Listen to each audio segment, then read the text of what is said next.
Hey everyone, this is Big Mike, and this is my review of Scary Stories to Tell in the Dark.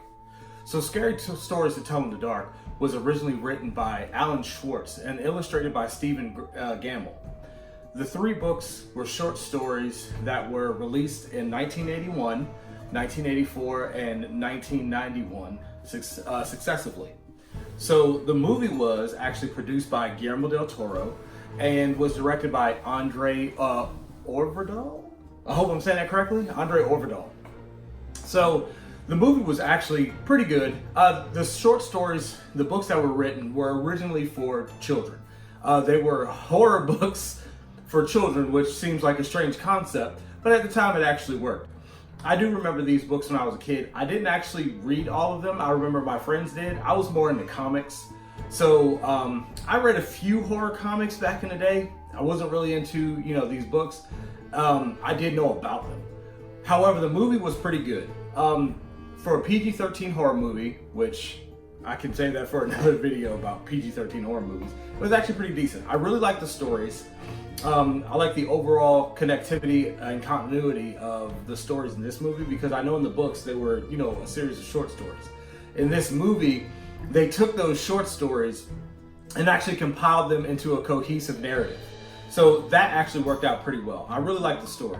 Now, as far as like horror goes, it was pretty tame in my opinion. I like my horror. I'm more so like sci-fi horror, and I like it pretty gory, like real horror. So as far as PG-13 horror goes, I'm kind of like on the fence about it. Like I said, this movie was good. It was entertaining. The actors were great. The young stars in the movie, they were already great. I even like, the monsters in the movie.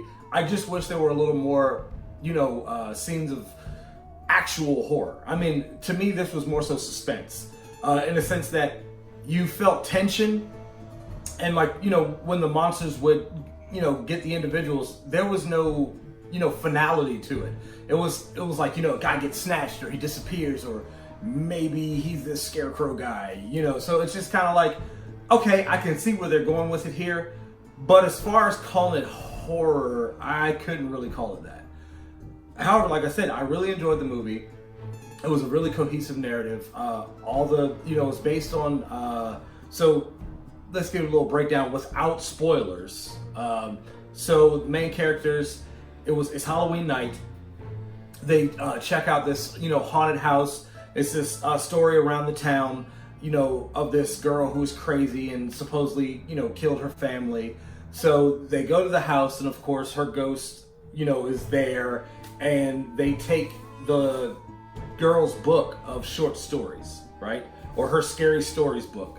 And then once the main character brings the book home, it starts writing new stories on its own, including our main characters. That was basically the plot of the movie. Like I said, the movie was really good. I give it a B minus, maybe C plus.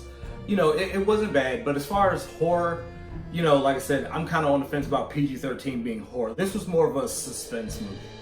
So if you saw the movie, please let me know what you thought.